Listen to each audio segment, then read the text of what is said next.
Tennis is pretty tough, especially when a player makes things harder for himself. Some people can pull off very hard shots, while others, well, they get lucky sometimes. Roger Federer and Marcelo Rios may be the best at making great shots. Let's not forget many other players had made some cool moves in this sport. Let's look at some of the best tennis circus shots. To start with, Kei Nishikori versus Benoit Paire. At the Japan Open on Wednesday, Kei Nishikori fooled Benoit Paire with a fake and bake trick shot. The number 12 player in the world had no trouble getting to the quarterfinals. He beat Paire 6-3 and 7-5 in front of a cheering crowd in Tokyo, but what impressed the crowd was his play in the fourth game. In a sneaky attack, Nishikori fooled his opponent with a pirouette on the left before sending his return long. He won the point by firing straight down the empty court as Paire ran to the net. This year, he made it to the semi-finals of the US Open. He's now trying to win his third Japan Open title and will play Stefanos Tsitsipas of Greece on Friday. Up next, Frances Tiafoe versus Sam Groth. This insane match seemed like Frances Tiafoe hadn't given up on doing whatever he could to win against Sam Groth. We saw Tiafoe channel his inner Gael Monfils with this fake and bake hot shot to win the first set of their match at the ATP Challenger Tour event in Dallas. Tiafoe beat a pretty pro-Australian player 6-3, 6-3 in just 66 minutes to move on to the second round. For Tiafoe, this was a pretty big thing because it was his first win over a player in the Emirates ATP rankings top 90. Jeffrey Apple, an investment banker and tennis player, said that Tiafoe's trick shot in Dallas was one of the most amazing shots in tennis history. Next off, Frances Tiafoe versus Alexander Bublik. Frances Tiafoe, the American 23rd seed, kept his mind on the game even when Alexander Bublik did a circus act. And because of this, Tiafoe made it to the fourth round of Wimbledon for the first time. The 24-year-old punched the air with joy when the crowd pleaser Bublik double faulted to give him a 3-6, 7-6, 1, 7-6, 3, and 6-4 win on court 2 in front of a pretty attentive crowd. And he didn't let anyone down when he pulled out his bag of tricks, which included drinks, slices, underarm serves, and some powerful traditional weapons. But Tiafoe, whose game is also amazing, deservedly won to get back at Bublik for losing to him in the first round at Eastbourne. When Bublik won the first set, he had the upper hand, but in the tiebreakers that ended the next two sets, Tiafoe was the more reliable player. When he was down 3-0 in the fourth, it looked like Bublik had given up, but it was all a trick. Moving on, Roger Federer versus Brian Dabble. We're not exaggerating, but when Roger Federer plays at night in New York, it's like being in a theater but on court. Roger Federer is known for being an insane player, but he's more well known for the insane trick shots he keeps hitting repeatedly. And the shocking part is that it almost always turns out to be a success. Federer is still the most exciting tennis player on the biggest Grand Slam stage. He hits shots that make your eyes pop out of your head and make you think he needs special effects or at least a stunt double. In 2010, he was up 6-1, 5-3 against Brian Dabble. He was at the net when Dabble hit a running lob that looked like it would be a winner, but it went over Federer's head. Federer caught up to the ball near the baseline as he ran with his back to the net like he was determined to break through the blue-black wall. He flicked a stunning running between the leg shot that landed for a clean winner in the corner and left Dabble shaking his head because he couldn't believe it. To say that the crowd was excited would be an understatement. The shot was so good, it brought the entire crowd to their knees. Not to mention Roger Federer versus Novak Djokovic. Roger Federer said that this shot was probably the best of his life. It was a back-to-the-net cross-court winner from the baseline that went between his legs and into the net. After that point, the crowd went crazy, and Novak Djokovic was still in shock. But the world's best player won 7-6, 3, 7-5, and 7-5, and is now one win away from his sixth straight US Open title. Federer raced to the net to return a Djokovic drop shot when he was up 6-5 and 30-love in the third set. Djokovic then hit a lob over Federer's head that bounced inside the baseline. It seemed like Federer had nothing to lose, so he ran back and hit a shot, aka the circus shot. This is a ball that many players, especially at the top levels, can get back, but few people can do what Federer did with him. He hit a lightning-fast winner that just barely went over the net. Djokovic could honestly do nothing but just smile and stand there because it was pretty clear to him he had lost. Let's look at Gael Monfils versus Christopher O'Connell. In the first round of Wimbledon, Gael Monfils played against Christopher O'Connell. Even though Monfils lost the first set, he didn't let that stop him from putting on a show. In the second set, when he was serving for 2-0, 15-love, he hit a huge serve out wide, which his Australian opponent returned with a chopped backhand. He could have just hit a simple volley at the net, but he jumped in the air and hit a tweener from behind, back through his legs and onto the fair tramline for an amazing winner. Monfils finished the amazing shot with a dance on the hollowed grass at the All England Club. Nobody knows why Monfils exaggerated his actions. styles, but many of us have just realized that this is his most comfortable way of playing. And you know what? If it works, then what do we have to complain about? Coming up, Nick Kyrgios versus Stefanos Tsitsipas. Kyrgios tried an underarm serve in the first set of his win over Stefanos Tsitsipas in the third round, but he didn't just serve underhand, he also served a tweener between his legs. He was winning the game 40-love, which surprised Tsitsipas. It turns out Tsitsipas lost the game when he hit the ball into the net. This meant that the score stayed at 3-3. Kyrgios has done a tweener serve before. At the Australian Open, it got him a lot of attention. Little things like that from Kyrgios made Tsitsipas increasingly angry as the match continued. At one point, Tsitsipas hit a ball into the stands and a scoreboard, which got him a warning and a violation. Next, Andy Murray versus Ivan Lubicic. Andy Murray showed the crowd on center court his new favorite trick shot in this one. It seems like he had been practicing this one a lot. He used it twice around the same time, and it's insane how it worked every time. One of those times was when he beat Ivan Lubicic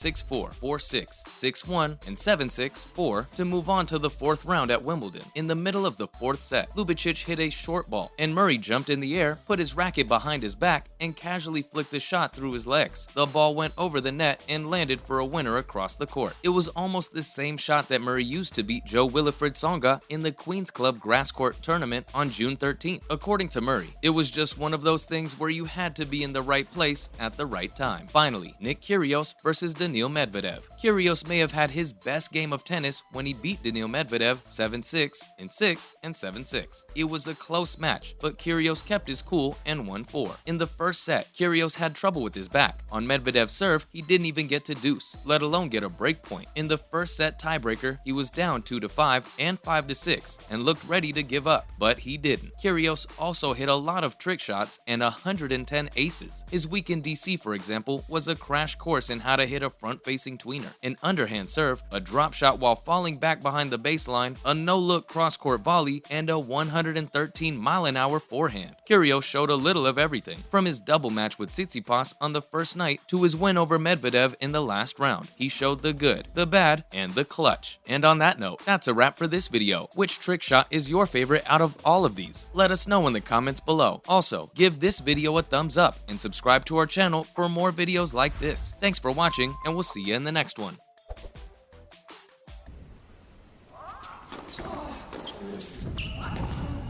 Oh, that is sublime. Oh, it's got there. And he's wizardry. Dripping with quality.